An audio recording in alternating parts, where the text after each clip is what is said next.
The noise was loud enough to vibrate the teeth in a man's skull, a collective scream from 200,000 warriors convinced they were hunting a wounded animal. Against this roar, the 14th Legion offered only a silence so absolute it felt like a void in nature. The Britons interpreted this stillness as paralysis, believing the Romans were frozen by the sight of the apocalypse dancing before them. They were wrong. The legionaries were not frozen. They were simply waiting for the enemy to complete the equation. By the time the sun set, the wagons the Britons had brought to carry home the spoils of victory had become a solid wall against which an entire civilization was crushed by the weight of its own panic. The sound was not merely noise. It was a physical assault on the senses that vibrated through the soles of the sandals and rattled the teeth in the skull. It was a frequency composed of 230,000 human voices, a cacophony designed to liquefy the courage of the civilized world and turn the bowels of disciplined men to water. The Britons were not just an army, they were a chaotic ocean of painted skin, tartan, and gold that stretched to the horizon, a living tide that had already swallowed the cities of Camulodunum and Londinium in fire and ash. They beat their shields with a rhythmic, erratic violence, howling like wolves who have finally cornered a wounded animal against a cliff face, drunk on the certainty that the end was inevitable.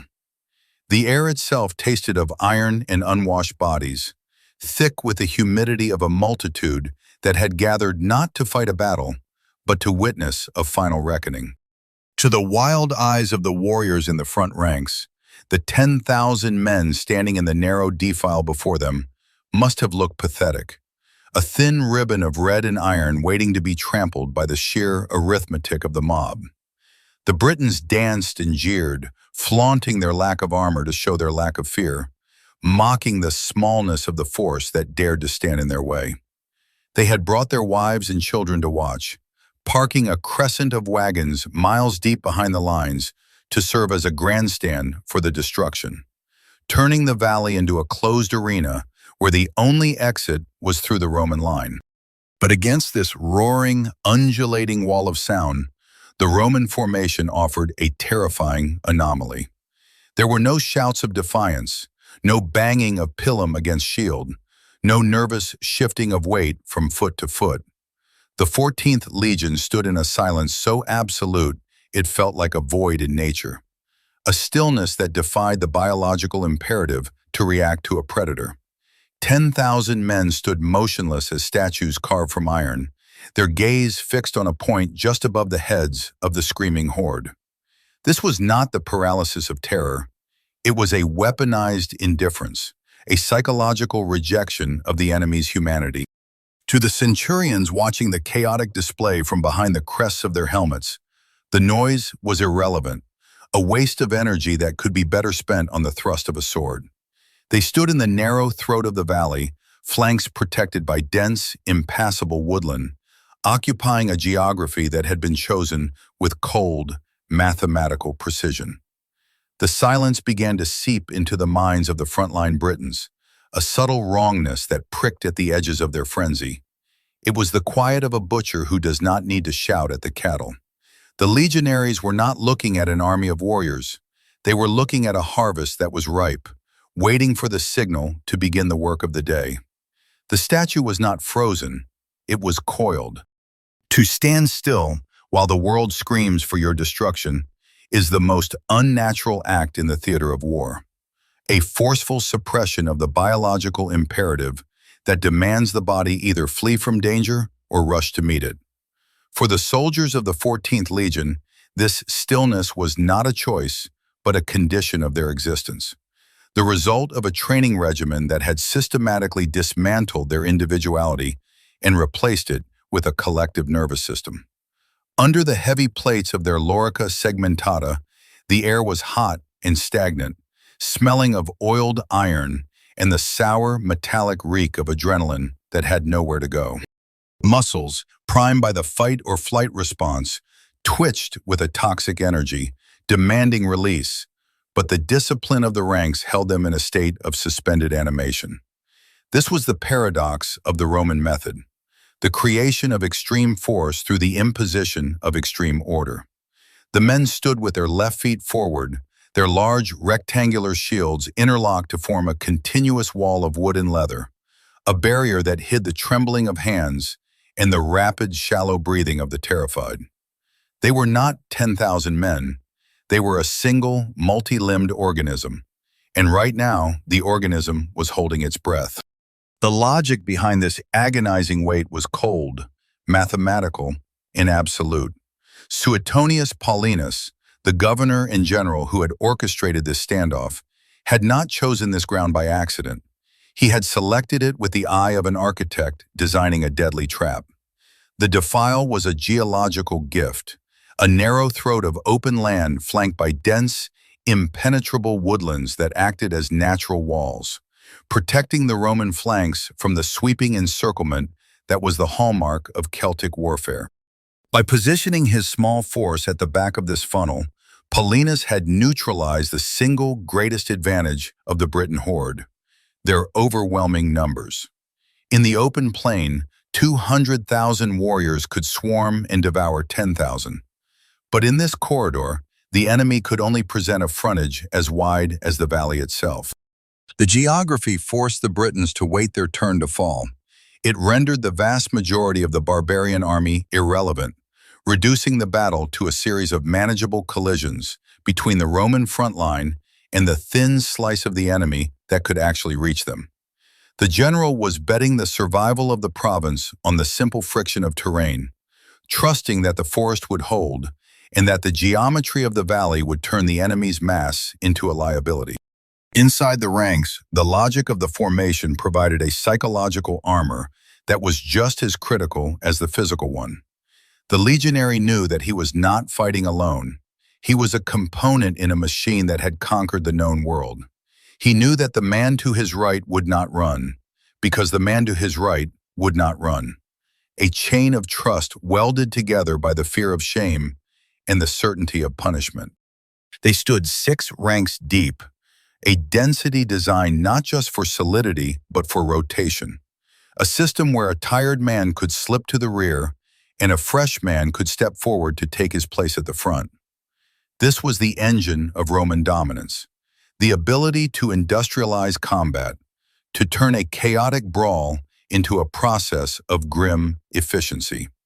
The silence they maintained was the auditory manifestation of this discipline, a signal to the enemy that their screaming did not register, that their displays of ferocity were being observed with the detached interest of a master sizing up a herd. It was a silence that required immense effort to maintain, a constant internal war against the urge to shout back, to break the tension, to prove one's own existence.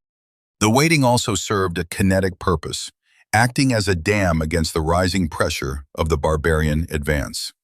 By refusing to charge, by refusing to give up a single inch of the chosen ground, the Romans forced the Britons to come to them, to expend their breath and their energy sprinting across the open field.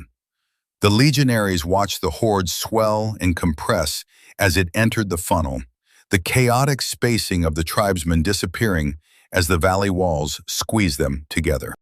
The enemy was becoming denser, a solid block of flesh that would soon lack the room to swing a sword or throw a spear.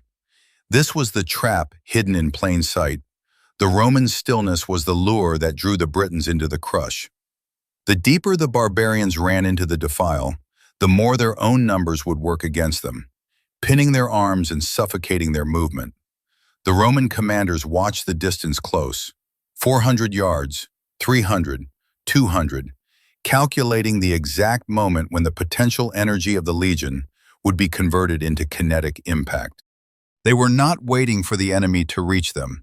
They were waiting for the enemy to reach the precise density required for the work to be most efficient.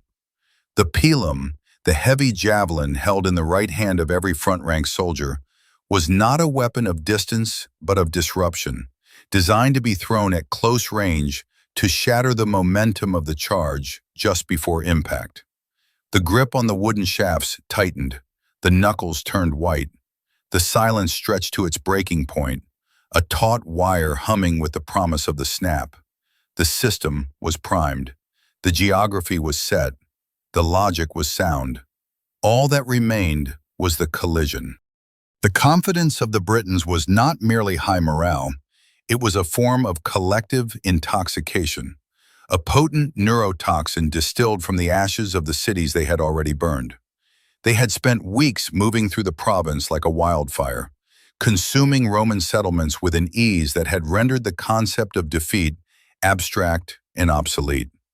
To the warriors standing in the tall grass, the sight of the 14th Legion, a paltry, isolated strip of red and iron at the end of the valley, did not look like a military obstacle. It looked like a final ceremonial offering arranged for their amusement. This profound miscalculation of the threat level was the first structural failure in the barbarian engine, a psychological glitch that corrupted every decision made before the first weapon was drawn. They did not see the discipline of the enemy. They saw only the smallness of the numbers. They did not see a tactical funnel. They saw a trap the Romans had foolishly walked into, backing themselves against a forest with no escape. The Britons believed they were the hunters, unaware that the prey had deliberately chosen the fatal ground. This blindness was given physical form in the rear of the battle line, where the architecture of arrogance had been constructed with timber and wheels. In a display of supreme certainty, the tribes had brought their entire migration with them, wives, children, elderly, and livestock, to witness the eradication of the Roman presence in Britain. They had parked their thousands of wagons in a vast, sprawling crescent along the back edge of the plain, creating a solid, curved wall of oak and iron. It was intended to be a grandstand, a theater seating arrangement for the families to cheer on their husbands and fathers as they claimed the trophies of war. The women stood atop the carts in bright dresses, the children sat on the draft horses, and the air was filled with the sounds of a festival rather than the somber quiet of a looming battle. But to a cold, strategic eye, this wagon train was a catastrophic error in geometry. By enclosing the rear of the battlefield, the Britons had turned the open plain into a closed container. They had voluntarily built the fourth wall of their own prison, eliminating the possibility of a tactical retreat or a fluid withdrawal. The wagon line transformed the geography from a field of maneuver into a pressure cooker, ensuring that once the pressure began to rise, there would be no valve to release it. The families believed they were spectators, not realizing they had made themselves the anvil upon which the army would be hammered.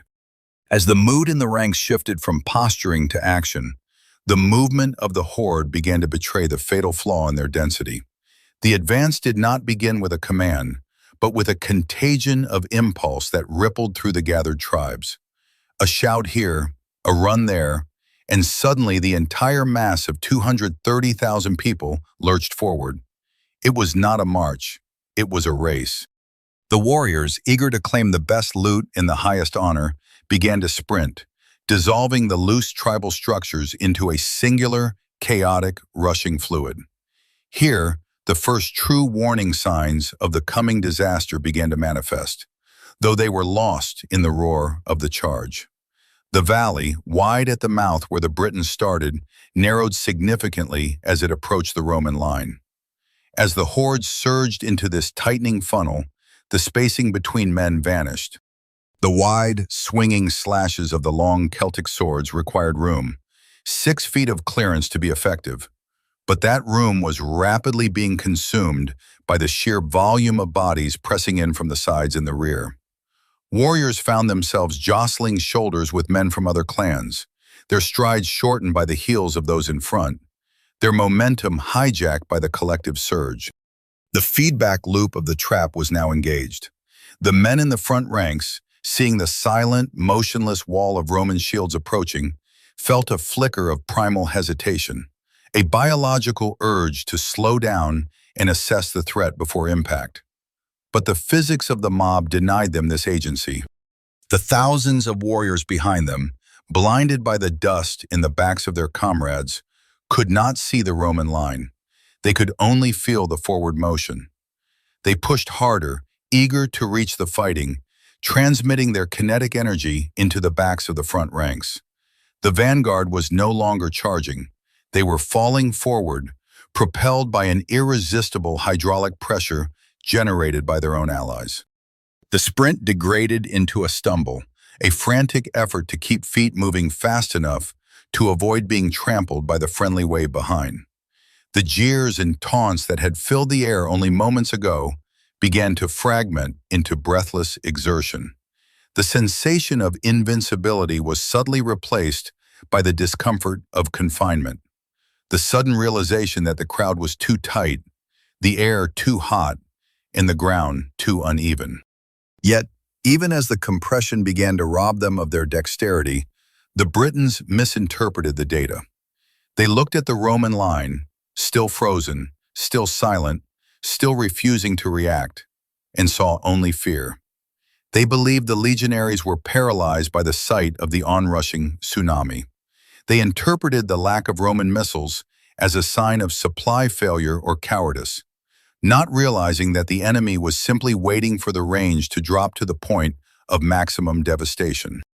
The Britons screamed louder to heighten the terror they believed they were inflicting, unaware that their noise was masking the sound of their own tactical disintegration.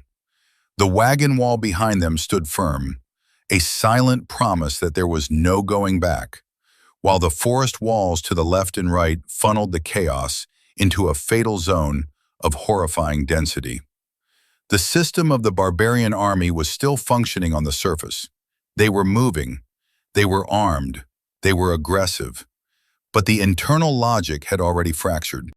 They were running into a machine that thrived on density, and they were doing everything in their power to make themselves as dense as possible. The festival atmosphere in the rear continued, the cheers of the women floating over the heads of the doomed men, celebrating a victory that had already been mathematically rendered impossible. The error was total, the warning signs drowned out by the roar of their own hubris. The transition from silence to force was so abrupt that it registered not as a military maneuver, but as a natural disaster. At 40 yards, the distance where a man's face becomes distinguishable from the blur of the crowd, the single, piercing note of the Roman trumpet shattered the air. The statue that had stood motionless for hours suddenly animated with terrifying synchronization. The first rank of the 14th Legion did not scream. They simply exhaled and stepped into the throw. 2,000 heavy pila, weighted javelins designed with a soft iron shank, arced into the sky and descended like a sudden, localized hailstorm of metal. The impact was not a clash, but a dull, wet thud that rippled across the front of the British charge. The pila did not just strike, they disabled the physics of the barbarian advance. The iron shanks punched through the thick limewood shields and bent upon impact, rendering the shields useless, heavy burdens that dragged the warriors' arms down. Men who had been sprinting a heartbeat ago were now stumbling, pinned to their own defense or to the man behind them. The momentum of the charge, which had been the Britons' greatest asset, was instantly converted into a pileup of bodies in confusion. The wave broke before it ever hit the shore. But the machine was not finished.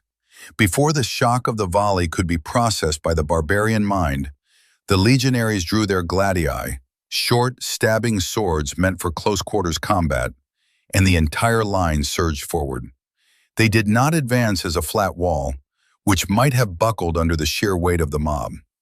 Instead, the formation morphed into three distinct serrated wedges, triangular formations that acted like the prow of an icebreaker ship driving into a frozen sea. The wedges slammed into the disorganized mass of the Britons, not to stop them, but to split them.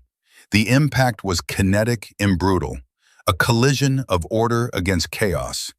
The Roman shield bosses, reinforced with iron, punched into faces and chests, knocking the wind out of the front ranks and creating the necessary space for the gladius to work. The short swords flicked out in a rhythmic, piston-like cadence. Strike, recover, step, strike, targeting the exposed bellies and thighs of the enemy. There was no artistry here, no dueling, only the grim industrial process of clearing space. The geometry of the battlefield immediately began to turn against the Britons.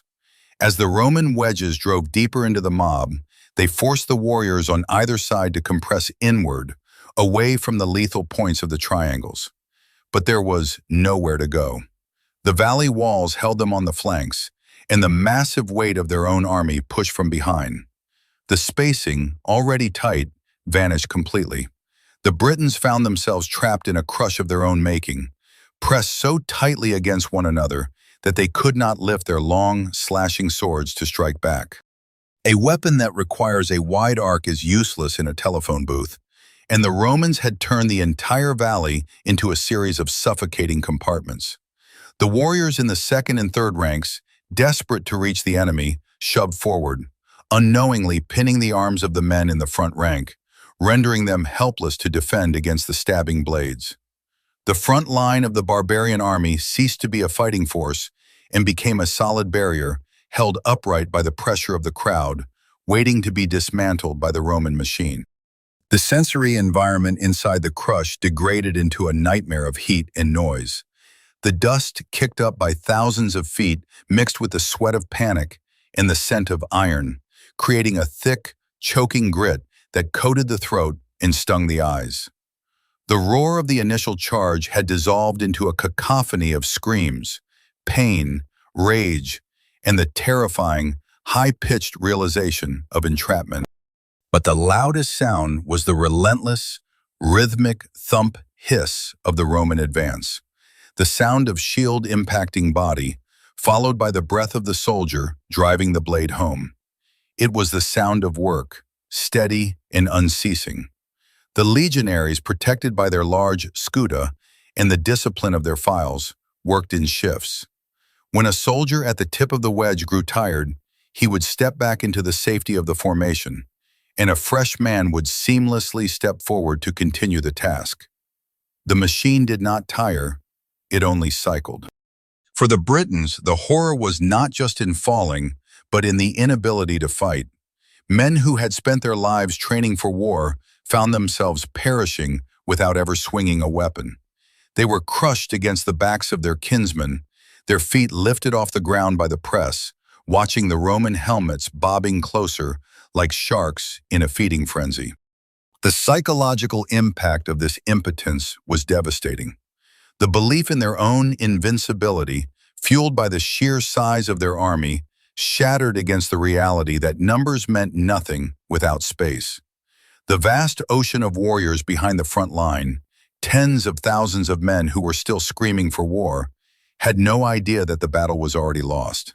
They continued to push, driving the front ranks onto the Roman swords with the mindless persistence of a tide. The pressure increased until ribs cracked and lungs failed, men falling from pressure while standing upright in the middle of a battlefield. The system of the horde had reached its absolute physical limit. The density that was supposed to be their strength had become the very mechanism of their undoing. The wedge drove on, indifferent to the suffering, guided only by the cold logic that had been drilled into it. Maintain formation, close the gap, clear what is in front of you. The instrument was carving, and the blunt object was beginning to break apart from the inside out. The battlefield ceased to be a place of combat and became a geological event, a localized compression of flesh that defied the biological limits of the human frame. The Roman wedges, having pierced the initial crust of the barbarian line, were now operating not as soldiers, but as pistons in a pressurized engine. They drove forward with a hydraulic inevitability, their movement governed by the cadence of the shield push and the sword thrust. With every step, the available space for the Britons contracted. The geography of the valley, once an open field, had inverted into a claustrophobic nightmare where the ground itself seemed to be disappearing. The men at the front, realizing the ruthless efficiency of the machine facing them, tried to recoil. They clawed at the shoulders of their comrades, screaming for space, desperate to put distance between their bellies and the Roman gladii. But the signal of their panic could not travel faster than the physical mass of the army behind them. The rear ranks, deaf to the screams and blind to the destruction, continued to surge forward, driven by the momentum of 200,000 bodies that still believed they were charging to victory. The mob began to crush itself against the Roman anvil. The density of the crowd crossed the threshold of critical mass. Warriors found their arms pinned to their sides by the crushing weight of their own kinsmen, rendering their long swords and spears useless. They were no longer fighting. They were merely occupying space, waiting to be erased. The air in the pocket grew hot and foul, recycled by thousands of lungs, heavy with the stench of fierce sweat and the copper reek of iron. Men began to fall without being touched by a Roman blade. Rib cages buckled under the lateral pressure of the crowd. Lungs failed to expand against the crush of bodies. The weak were lifted off their feet and suspended in the press, their toes dragging uselessly through the crimson mud as they gasped for air in the upright position. The Roman line did not need to be fast. It only needed to be relentless. The legionaries stepped over the fallen, using the bodies of the defeated as a ramp to reach the next layer of the living, turning the battle into a grim form of excavation. Then the panic finally reached the back of the horde, and the flow of the river reversed. The realization that the front was a fatal trap rippled through the ranks, turning the aggressive surge into a desperate, frantic rout. The entire ocean of Britons tried to turn and flee at once. But the trap that had been set hours ago, the architectural error born of arrogance, now snapped shut with the finality of a prison door. The retreating wave of terrified warriors slammed into the solid, immovable wall of wagons that lined the rear of the plane. The families, the wives, the children, the elderly who had come to cheer, were suddenly transformed from spectators into the bars of a prison cell. There were no gaps in the wagon line, no exits, no valves to release the pressure. The fleeing men crashed into the carts, climbing over wheels and horses, pulling down their own loved ones in a blind, animalistic scramble for survival. The screams of the families mixed with the roar of the breaking army, creating a singular, deafening frequency of despair. The wagon wall held. It was too heavy, too deep, too well constructed to break under the weight of the panic. The Britons were trapped between the advancing wall of Roman iron and the static wall of their own baggage. The plane became a bowl of fluid dynamics where the fluid was human. The pressure at the center of the pocket spiked to impossible levels. Men were trampled into the mud, their bodies forming a new, grotesque floor for the survivors to stand on. The Romans, sensing the collapse, did not slow down. They accelerated. The cavalry, which had been waiting on the wings, swept in from the sides, sealing the edges of the bowl and driving the stragglers back into the center. The destruction became industrial. There was no room for mercy, no room for surrender, no room even to fall down. The fallen remained standing, held up by the crush of the living, until the crowd thinned enough for gravity to reclaim them. The system of the barbarian army, the tribal loyalties, the individual bravery, the overwhelming numbers, had metastasized into the mechanism of its own demise. They were destroying themselves with their own density, their own families, and their own refusal to believe that a smaller force could turn the world against them. The fatal ground was full, and the machine continued to work. When the light finally failed, it revealed a geography that had been rewritten by force. The valley floor was gone, buried beneath a new, uneven strata of human debris that raised the elevation of the plane by feet. The sun did not set on a battlefield. It set on a vast tomb that had been filled before the earth could be dug. 80,000 of the fallen lay entangled in a crimson mire, a chaotic tapestry of tartan, gold, and iron that stretched from the Roman line to the wagon wall. The distinction between warrior and spectator had been obliterated by the crush. The sword did not discriminate between the hand that held a spear and the hand that had waved a banner. The silence that descended was not the quiet of peace, but the heavy, suffocating stillness of a room where the air has been sucked out. It was a silence that pressed against the eardrums, weighted down by the copper scent of iron that hung over the defile like a physical fog, thick enough to taste. The legionaries stood atop this mound of their own making, their boots sinking into the soft, unstable footing of the fallen. They were unrecognizable as men, coated from crest to sandal in a dark residue that was not their own, their shields heavy with the weight of the day's labor. There was no cheering, no raising of standards, no glory in the posture of the victors. They simply lowered their arms because the task was done.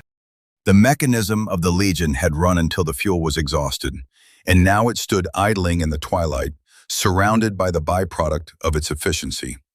The discipline that had held them motionless in the morning had carried them through the grim work, but it had also stripped them of the capacity to feel anything but a bone-deep exhaustion. They looked out over the field not with pride, but with the hollow stare of men who have seen the absolute limit of human devastation. To the victor belonged the silence, and it was a terrible prize. At the far end of the valley, the wagon train stood motionless, the wooden blockade that had sealed the fate of a people. The wheels were blocked by the forms of those who had tried to climb over them, a frozen tableau of the panic that had consumed the rearguard. The families who had come to witness the end of the Roman occupation had instead become the mortar in the wall of its preservation. The rebellion was not merely defeated, it was excised. The lineage of entire clans ended in the mud of Watling Street, their histories and futures ended by the gladius. As the cold wind of the coming night began to blow across the plain, it carried no sounds of the wounded, for the crush had been too complete to leave survivors. Rome had proven its terrifying theorem, that in the collision between wild, passionate hope and cold, mechanical order, the machine always wins, and it does not stop until the silence is total.